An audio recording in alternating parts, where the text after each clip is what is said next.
नमस्कार। सृजन आईएएस के ऑनलाइन प्लेटफॉर्म में आपका स्वागत है। आज हम पढ़ने जा रहे हैं मुगल साम्राज्य का पतन तथा विघटन, डिक्लाइन एंड डिसइंटीग्रेशन। ये इसको सुधार लेंगे हम, ये है डिसइंटीग्रेशन।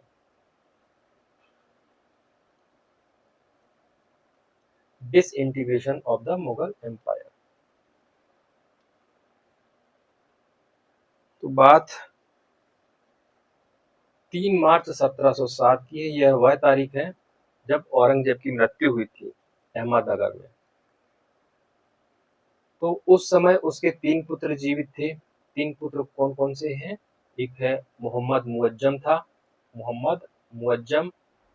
दूसरा पुत्र था आजम और तीसरा पुत्र था काम बख्श। तो ये 3 पुत्र थे। इन तीनों पुत्रों में आगे चल के कोई राज्य को लेके वाद विवाद ना हो, झगड़ा फसाद ना हो, तो ये सोच के औरंगजेब ने अपनी मृत्यु के पहले ही राज्यों को बांटने के लिए अपनी वसीयत छोड़ दी थी।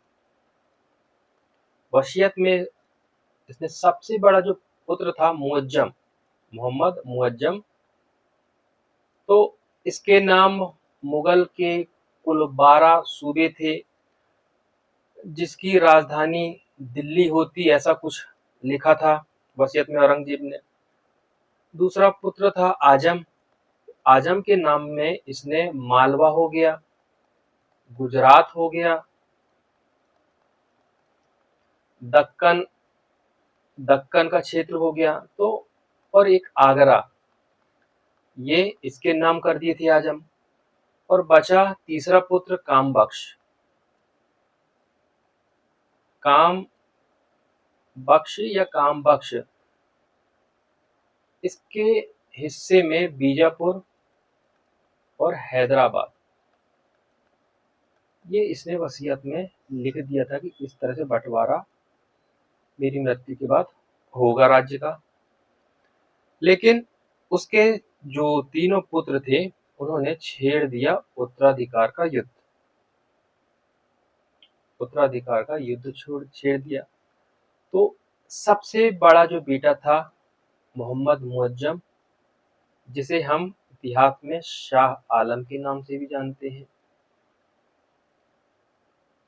तो इसने बहादुर शाह के नाम से अपने आप को बादशाह घोषित कर दिया। इस समय ये जब इसकी मृत्यु हुई थी अहमदनगर में औरंगजेब की, तब मोहम्मद मुअज्जम जो था वो अफगानिस्तान में कहीं था। अफगानिस्तान में एक स्थान है जमरूद, जमरूद में था। जैसे ही पता चला पिता की मृत्यु का, तो तुरंत ये दिल्ली को रवाना होते हैं। रास्ते में लाहौर में ये अपने आप को बहादुर शाह के नाम से, जिसे हम आगे बहादुर शाह प्रथम बोलेंगे, तो इस नाम से अपने आप को बादशाह घोषित कर देते हैं। काम बख्श जो है, काम बख्श भी अपने आप को बादशाह घोषित कर देता है। और आजम, आजम इस समय मृत्यु के समय औरंगजेब के साथ ही अहमदनगर में था। तो इस दरमियान होता क्या है कि बहादुर शाह का जो बेटा था अजीम उस करके, अजीम अजीम उस करके इसका एक बेटा था। इसने आगरा, आगरा दिया किसे? आगरा दिया था आजम को। आगरा में अधिकार कर लेता है, कब्जा कर लेता है। अब यहाँ पर लड़ाई चालू होती है। तो जब आगरा में एक तरह से बहादुर शाह का अधिकार हो जाता है, तो आजम जो है वो आगरा के निकट जाजाऊ नामक स्थान पर अपना डेरा डाल लेता है, डेरा डाल देता है। और यहाँ पर अब होता है जाजाऊ का युद्ध। तो ये युद्ध हुआ था 1707 में। इस युद्ध में होता क्या है, बहादुर शाह जो है उसने आजम को पराजित करके मार डाला। तो उसका एक कॉम्पिटिटर है वो खत्म हो गया। दूसरे कॉम्पिटिटर बचे बीजापुर का जो क्षेत्र दिया था, हैदराबाद का क्षेत्र दिया था काम बख्श का, काम बख्श को, तो वो बचे। तो दूसरा युद्ध होता है बीजापुर का। तो पहला, ये सब आसपास ही होते, 1707 में होता है, उसके बाद 1709 में 1709 1709 में बीजापुर का युद्ध होता है। इसमें बहादुर शाह ने कामबख्श को हराया। इस युद्ध में कामबख्श घायल हो जाता है और आगे चल के अगले दिन उसकी हो जाती है मृत्यु। तो अब कोई भी कॉम्पिटिटर नहीं बचता है। इस तरह से हम देखें लेटर मुगल काल में पहला जो शासक बनता है वो बनता है बहादुर शाह प्रथम, शाह आलम प्रथम के नाम से भी जाना जाता है। इसका जो टेन्योर था, पीरियड था 1707 से 1712 के बीच में है। शाह बेखबर के नाम से भी इसे जाना जाता है। तो ये क्वेश्चन भी आता है। ये नाम दिया था खफी खां के द्वारा। तो खफी खां ने इसे शाह बेखबर का नाम दिया था, उपाधि दी थी। आते ही साथ सबसे पहला इसने जो काम किया वो किया था शिवाजी के जो पौत्र थे जिनका नाम था शाहू, और ये 1689 से मुगलों के पास कैद थे। तो सबसे पहले इन्हें मुक्त किया, ये क्वेश्चन आता है। तो शाहू को मुक्त किसने किया था? बहादुर शाह प्रथम ने किया था, और मुक्त करके महाराष्ट्र जाने की अनुमति दे दी। पहला फैक्ट जो इंपॉर्टेंट है। दूसरा कि सिखों को संतुष्ट करने के लिए सिखों के जो 10वें गुरु हैं गोविंद सिंह, उनके साथ संधि की, उनको एक बड़ा मानसब भी दिया ताकि मेल मिलाप हो जाए। तो एक काम ये किया, लेकिन उसके बावजूद भी जब गुरु गोविंद सिंह की मृत्यु होती है तो सिख नेता बंदा बहादुर के नेतृत्व में पंजाब में मुगल शासन के विरुद्ध हो जाता है विद्रोह। उसे दबाने के लिए बहादुर शाह प्रथम जो है वो खुद सैन्य अभियान में निकलते हैं।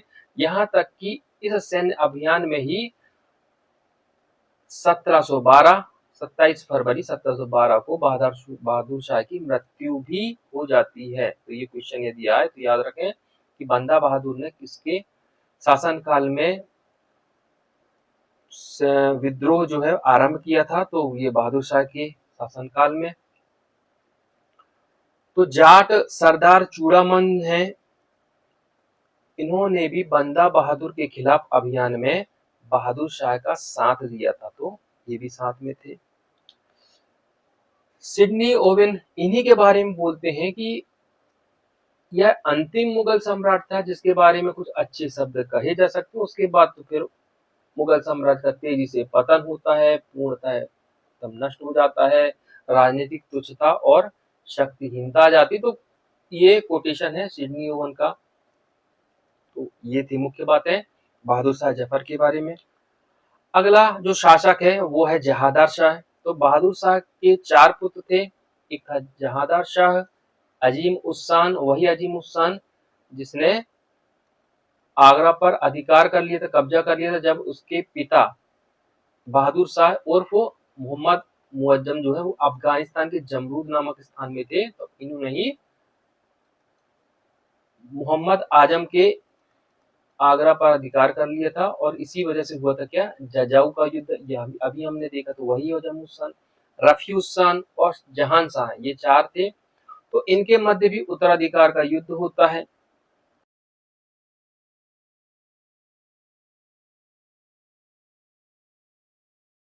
लेकिन इसको साथ मिला था इस समय के सबसे शक्तिशाली सामंत जुल्फिकार का। जुल्फिकार, तो याद रखें ये नाम जुल्फिकार, ये बहुत ही महत्वपूर्ण व्यक्ति है। जुल्फिकार की सहायता से हालांकि देखा जाए तो शासन की बागडोर मुख्य रूप से इसी के हाथ में थी, बहुत ज्यादा इंटरफेयर था। तो जुल्फिकार खां जो है उसकी सहायता से जहादार शाह जो है विजयी होता है और ये बनता शासक। इसका जो पीरियड था वो 1712 से 13 था। हल्का हल्का सा जो है आप पीरियड याद रखें, तो उससे क्या है कि उसके समय में या तत्कालीन समय में कोई घटना होती है तो पूछ लिया जाता है कि उस समय मुगल बादशाह कौन था। तो यदि हम उसका पीरियड थोड़ा सा मोटा मोटा याद रखें तो गैस करने में आसानी होती है। जैसे कि प्लासी के युद्ध के समय मुगल बादशाह कौन था, क्वेश्चन आता रहता है। इसी तरह बक्सर के युद्ध के समय आ जाए तो यदि इनका शासनकाल याद रहे तो काफी चीजें जो है वो आसान हो जाती हैं। अगला जो महत्वपूर्ण फैक्ट है वो यह है कि जहांदार शाह ने ही आमेर के राजा, आमेर यानी कहाँ, जयपुर के जो राजा थे जय सिंह, उनको मिर्जा राजा। तो ये क्वेश्चन राजस्थान पीएससी के पॉइंट ऑफ व्यू से, आरएस के एग्जाम के पॉइंट ऑफ व्यू से इंपॉर्टेंट है, पूछा जाता है मिर्जा की उपाधि किसने दी, सवाई की उपाधि किसने दी। मिर्जा राजा की पदवी जहांदार शाह ने दी थी और इसे मालवा का सूबेदार बनाया था। इसी तरह से मारवाड़ यानी जोधपुर जो है, वहां के राजा अजीत सिंह है, उसको महाराजा की उपाधि और गुजरात का सूबेदार, इनको गुजरात का सूबेदार, इसको मालवा का सूबेदार, ये जहांदार शाह ने ही बनाया था। एक और महत्वपूर्ण घटना इसके काल में ये हुई कि दक्कन में मराठों को चौथ और सरदेशमुखी वसूल करने का अधिकार दिया, लेकिन शर्त ये थी कि इसकी वसूली मुगल अधिकारी करेंगे। चौथ इन दोनों मराठों के द्वारा वसूल किया जाने वाला एक तरह का क्या है, टैक्स है, राजस्व है। चौथ जो होता है वह क्या है कि राजस्व का एक चौथाई हिस्सा जो है वह चौथ कहलाता था, ये वसूल करते थे। इसके एवज में बोलते थे कि हम आपके राज्य में आक्रमण नहीं करेंगे। सरदेशमुखी में राजस्व का 10% जो है वह ये लेते थे कि उस क्षेत्र के वंशानुगत मुखिया होने के नाते सरदेशमुखी लेना ये अपना हक मानते थे। जहांदार शाह को लोग लंपट मूर्ख बोलते थे, तो ये क्वेश्चन भी आता है, लंपट मूर्ख किसे बोला जाता था, जहांदार शाह।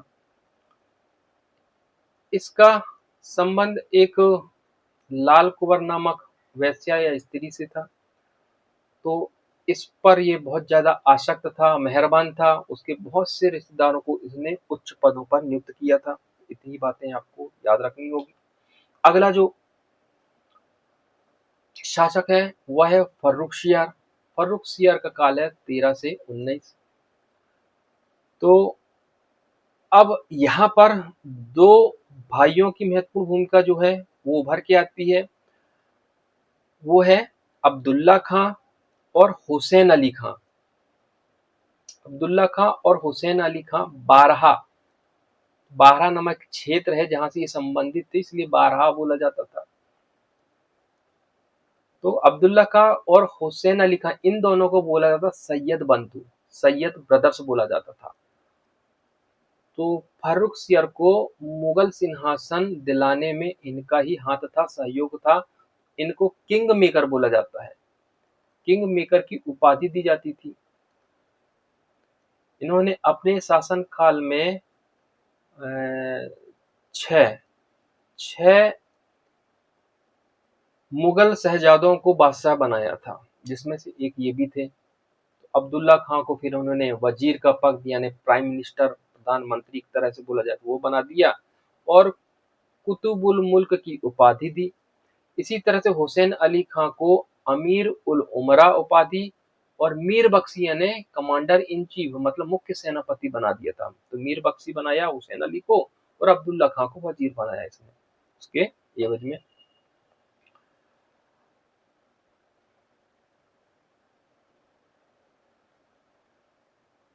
तो इसी के समय में क्या होता है, इसका एक अमीर तुरानी गुट, बहुत सारे गुट हो गए थे मुगल राज्य में। ईरानी है, तुरानी है, अफगानिस्तानी, हिंदुस्तानी, ये गुट थे सियार सुन्नी के। तो तुरानी गुट का एक अमीर था निजामुल मुल्क, इसी का ही एक नाम था चिनकिलिश खां। ये क्वेश्चन भी आ जाता है कभी कभी। निजामुल मुल्क वही है आसफ जाह, आसफ जाह, निजामुल मुल्क इसकी उपाधि थी। उसी का एक नाम चिनकिलिश खां था। इसे दक्कन के 6 मुगल सूबों की सूबेदारी प्रदान की गई थी और औरंगाबाद को इसने मुख्यालय बनाया था। आगे चल के इसने हैदराबाद राज्य की नींव डाली। जय सिंह को सवाई की उपाधि फर्रुखसियर ने दी थी और मिर्जा की उपाधि अभी हमने देखा जहांदार शाह ने दी थी। तो ये इंपॉर्टेंट फैक्ट है, पूछा जाता है।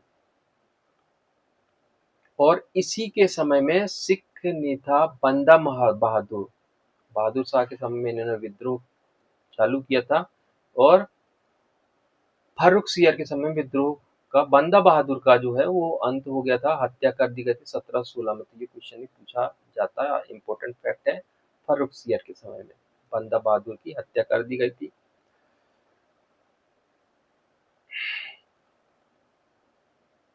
फर्रुखसियर के समय में ही मराठा शासक जो साहू थे उनको स्वराज और दक्कन के 6 प्रांतों की चौथ और सरदेशमुखी वसूल करने का अधिकार देकर उनके साथ समझौता कर लिया। बदले में साहू उन्हें 15,000 घुड़सवारों द्वारा दक्कन में समर्थन देने को तैयार हो गया था। इस तरह का यहाँ पर घटनाक्रम हुआ था। तो साहू को स्वराज का अधिकार जो है या स्वराज की मान्यता जो है, क्षेत्र को स्वराज बोला जाता था, तो मान्यता फर्रुखसियर ने ही दी थी। सैयद हुसैन अली ने 1719 में पेशवा बालाजी विश्वनाथ, कौन थे? बालाजी विश्वनाथ, उनके साथ दिल्ली की संधि हुई की थी। तो दिल्ली की संधि कभी पूछ लिए जाए तो दिल्ली की संधि हुई थी 1719 में। किसके बीच में हुई थी? बालाजी विश्वनाथ और सैयद हुसैन अली। मुगल शासक कौन थे? तो फर्रुखसियर थे, याद रखें आप। तो संधि ये थी कि मराठा जो हैं वो हुसैन अली को, हुसैन अली कौन थे? इनके मीर बख्शी थे, सेनापति थे।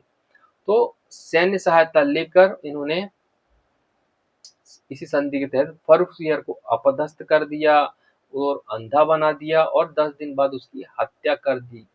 फिर उन्होंने सैयद बंधुओं ने रफी उद दरजात को बनाया शासक। तो बस नाम याद रखें, सबसे कम समय तक शासन करने वाला मुगल शासक था। हालांकि ये क्वेश्चन पूछा नहीं गया है, देखा तो नहीं है मैंने, लेकिन आ जाए कभी तो। रफी उद दरजात था, इसका टेन्योर जो है, काल क्या है वो याद रखने की जरूरत नहीं है। ये बनते हैं फिर रफी उद दौला, ये भी सैयद बंधुओं के सहयोग से बनते हैं। शाहजहां द्वितीय की उपाधि धारण की थी और इनकी मृत्यु हो गई थी पेचिश के कारण। अगले शासक हैं जो वो है मोहम्मद शाह, ये महत्वपूर्ण हो जाते हैं, इनसे काफी क्वेश्चन आते हैं। यदि लेटर मुगल के शासकों के बारे में यदि आ जाए, उनसे क्वेश्चन राइज हो। इनका काल है 1948, 1719 से 1948। तो नाम था इनका रोशन अख्तर, इनका नाम था रोशन अख्तर। तो सैयद बंधुओं के सहयोग से ये भी मोहम्मद शाह की उपाधि धारण करके मुगल सिंहासन पर बैठते हैं। रंगीला की उपाधि इनको मिली थी, मोहम्मद शाह रंगीला बोला जाता है। रंगीला क्यों बोला जाता है? क्योंकि कुछ रंगीले मिजाज के थे ये, अत्यधिक विलासितापूर्ण जीवन व्यतीत करने के कारण। हालांकि ये बड़ा ही सिंपल सा फैक्ट है लेकिन इम्पोर्टेंट है, जो नए बच्चे हैं उनके लिए तो जानना जरूरी है।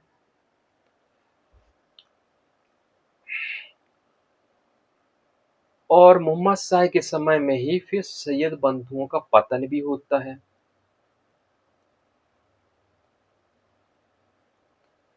तो होता यह है कि निजामुल मुल्क को ही ये काम दिया जाता है सैयद बंधुओं को रास्ते से हटाने का। तो इन निजामुल मुल्क ने इसके खिलाफ षड्यंत्र की शुरुआत की और 1622 में हत्या करवा दी। निजामुल मुल्क वही चिनकिलिच खां असफजा। यहाँ से क्वेश्चन आते हैं, मोहम्मद शाह के शासनकाल में, मोहम्मद शाह के शासनकाल में बंगाल के स्वतंत्र राज्य की स्थापना मुर्शीद कुली खां ने की थी। मुर्शीद कुली का बंगाल का संस्थापक कौन है? फाउंडर है मुर्शीद कुली खां। किसके शासनकाल में? मोहम्मद शाह के शासनकाल में। सादत खां या सादत उल्ला खां, ये अवध का संस्थापक है, ये भी मोहम्मद शाह के समय में। निजामुल मुल्क, इसने हैदराबाद के स्वतंत्र राज्य की नींव डाली इसी के समय में। भरतपुर और मथुरा के जाट राज्य की नींव डाली थी बदन सिंह ने, ये भी मोहम्मद शाह के समय में। गंगा यमुना के दुआब में कटेहर रोहलों के नेतृत्व में फर्रुखाबाद के बंकश नवाबों ने भी अपनी स्वतंत्र सत्ता स्थापित कर ली। तो ये सारे कार्य हो रहे हैं मोहम्मद शाह के समय में।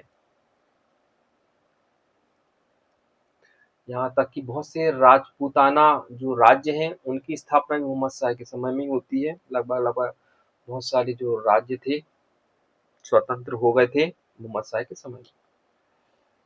अगला महत्वपूर्ण फैक्ट है मोहम्मद शाह के संबंध में, वह यह है कि बाजीराव जो प्रथम है, बाजीराव प्रथम पेशवा जो हैं वो 1737 में अपनी शक्ति प्रदर्शन के लिए दिल्ली के पार तक, यानी दिल्ली के एकदम सीमा तक पहुंच गए थे। हाँ, ये बड़ा ही महत्वपूर्ण फैक्ट है क्या, कि जजिया नामक जो कर था उसको अंतिम रूप से किसने बंद किया था, तो वो कोई नहीं, मोहम्मद शाही। हालांकि कई शासक, कोई चालू कर रहा, कोई बंद कर रहा है, लेकिन ये अंतिम रूप से कि अब इसके बाद जजिया वसूल नहीं किया जाएगा आगे किसी भी शासक के द्वारा, तो वो है मोहम्मद शाह। कब? 1720 में। ये डेट भी इंपॉर्टेंट है, 1720, और शासक भी महत्वपूर्ण है मोहम्मद शाह। इसके समय में ही दो बहुत ही महत्वपूर्ण जो हैं विदेशी आक्रमण हुए थे। एक तो है फारस का शासक नादिर शाह, इसे ईरान का नेपोलियन बोला जाता है।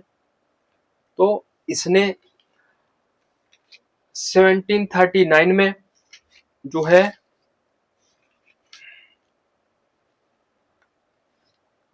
दिल्ली पर आक्रमण किया था। इसे बोला जाता है ईरान का नेपोलियन। ये क्वेश्चन भी कभी कभी भूले भटके आ जाता है। दिल्ली पर आक्रमण कर दिया, और इससे ही हुआ था 13 फरवरी 1739 को करनाल का युद्ध। ये वर्तमान में हरियाणा में पड़ेगा, उस समय पंजाब प्रांत में पड़ता था इनके। तो इसमें मुगल सेना बुरी तरह पराजित हुई। इसके जितने भी कमांडर थे, मुख्य जो कमांडर था मीर बख्शी था इसका, वो था खाने दौरा या दौरान हो गया, फिर निजामुल मुल्क भी था, सादत खां भी था, ये सारे थे। ये सब मिलके लड़ रहे थे, लेकिन बुरी तरह से हारते हैं।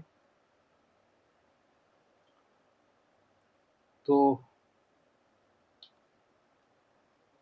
फिर जब ये वापस जाते हैं नादिर शाह, तो अपने साथ शाहजहां ने जो तख्ते ताउस बनवाया था वो भी ले जा लेते हैं। मुगल जो मुकुट था, ताज था, उसमें जो कोहिनूर हीरा लगा हुआ था, ये सब शाहजहां ने करवाया था ये काम।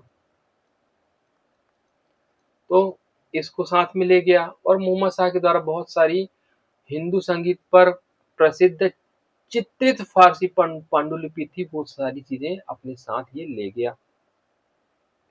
फिर मोहम्मद शाह के शासन काल में ही नादिर शाह के उत्तराधिकारी अहमद शाह अब्दाली, इसका भी आक्रमण होता है। इसका आक्रमण 1739 में होता है नादिर शाह का, और इसका 1748 में होता है।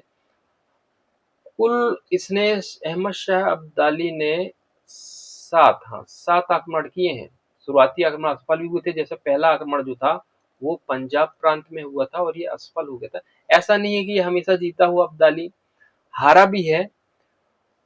एक मच्छीवाड़ा के समीप, या मच्छीवाड़ा का युद्ध भी बोला जाता है। तो यहाँ पर मार्च 1748 में वो जो युद्ध हुआ था अब्दाली से मोहम्मद शाह के समय ही, तो उस समय इसका जो बेटा था शहजादा अहमद शाह, जो अगला शासक बनेगा, तो इसने पराजित भी किया था। ये क्वेश्चन भी यूपीएससी में एक बार पूछा था, किसने अहमद शाह अब्दाली को पराजित किया था, या किस मुगल शासक ने पराजित किया था। अगला शासक अहमद शाह है, तो इसका एकमात्र पुत्र था अहमद शाह, जो आगे चल के शासक बनता है। अब इसके राजकीय कामकाज का नेतृत्व जो है वह राजमाता ऊधमबाई ये कर रही थी। इनकी उपाधि थी किबला ए आलम, तो इनका बहुत ही ज्यादा इन्फ्लुएंस था। तो इसके शासनकाल में भी अब्दाली ने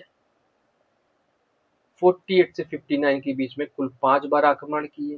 भारत जाने से पहले जितने भी क्षेत्र इसने जीते थे, तो उन क्षेत्रों की सूबेदारी इसने रूहेला सरदार नजीबुद्दौला को सौंपा। तो ये क्वेश्चन भी आ सकता है, ये इंपॉर्टेंट फैक्ट है। किसे बनाया था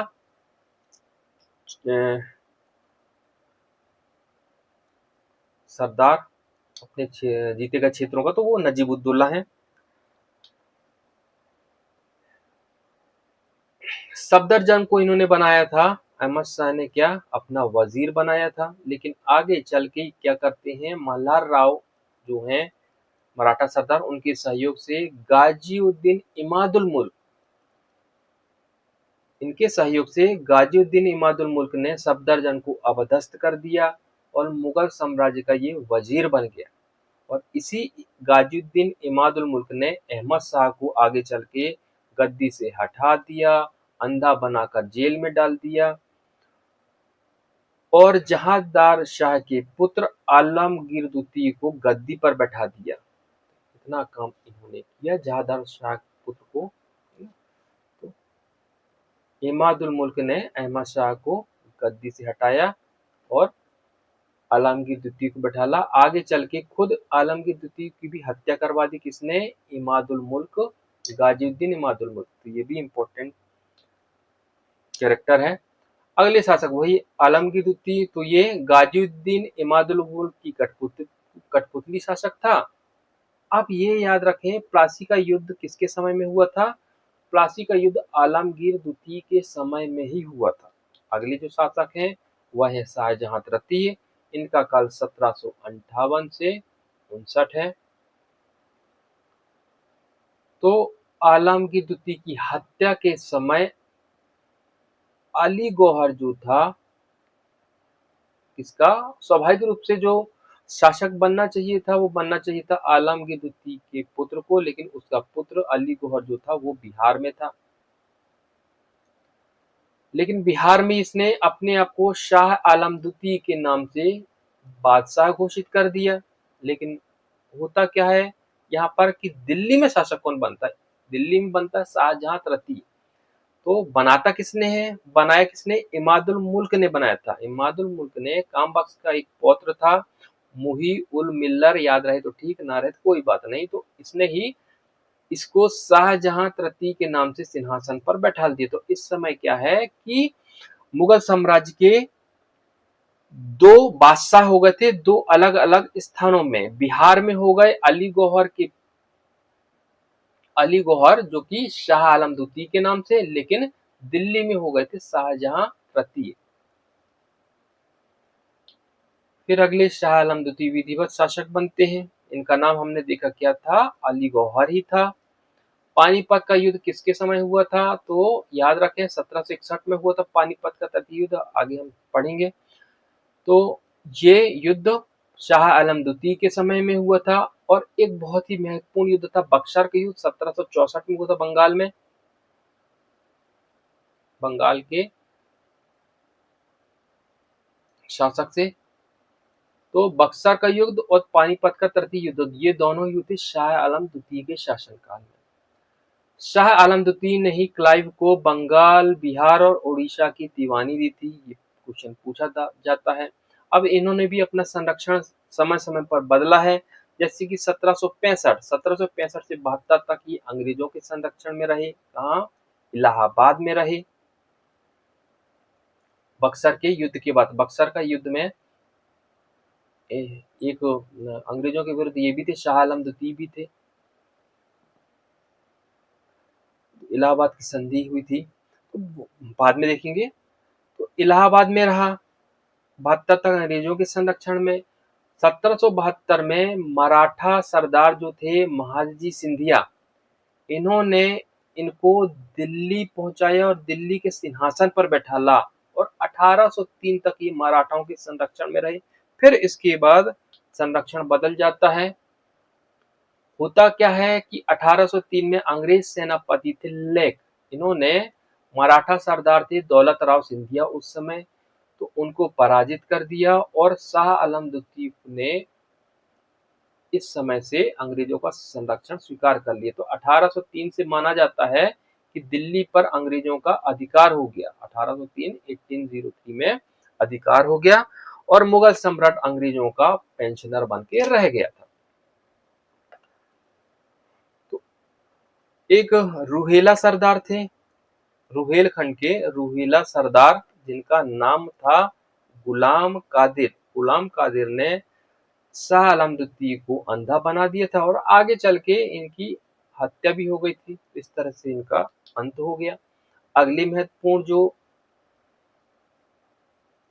अगले क्या इसके बाद अकबर द्वितीय का नंबर आता है 1806 से 37 तक। इतना इम्पोर्टेंट नहीं, बस ये याद रखें यदि कभी पूछ लिया जाए कि राम मोहन राय को राजा की उपाधि किसने दी, इतना इम्पोर्टेंट फैक्ट नहीं, लेकिन फिर भी बाकी फैक्ट से फूल जुलूल याद करने से अच्छा है कि ये पूछा गया है कभी ना कभी, लेकिन बहुत ज्यादा इम्पोर्टेंट नहीं, फिर भी इम्पोर्टेंट है। राजा की उपाधि अकबर द्वितीय ने दी थी और इसी के समय 1835 में मुगलों के सिक्के जो हैं वे बंद हो गए थे। अंग्रेजों के सिक्के केवल चलते थे उस समय। इनके बाद से अगले शासक और अंतिम शासक जो हैं वो हैं बहादुर शाह द्वितीय 37 से 57, मतलब 1857 की क्रांति तक। तो क्रांतिकारियों ने नहीं अपना नेता घोषित किया था। तो अंतिम मुगल बादशाह थे जफर, उपनाम था, और जफर नाम से ये क्या लिखते थे, ये शायरी लिखते थे, गजल लिखते थे, शायरी और गजल लिखा करते थे। तो 1857 के विद्रोह के ये नेता थे।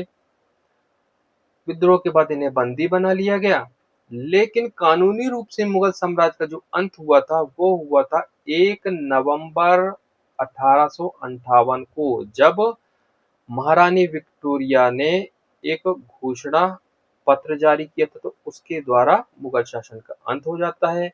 बहादुर शाह को रंगून निर्वासित कर दिया जाता है। रंगून वही है जिसे आगे बर्मा की राजधानी थी रंगून, अब इसे म्यांमार के नाम से जाना जाता है।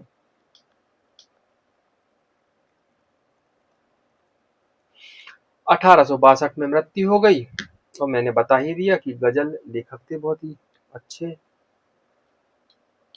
तो यहाँ पर हमारा समाप्त होता है ये टॉपिक।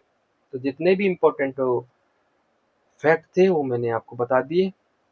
मिलते हैं अगले सेशन में अगले टॉपिक के साथ। तब तक के लिए नमस्कार, धन्यवाद।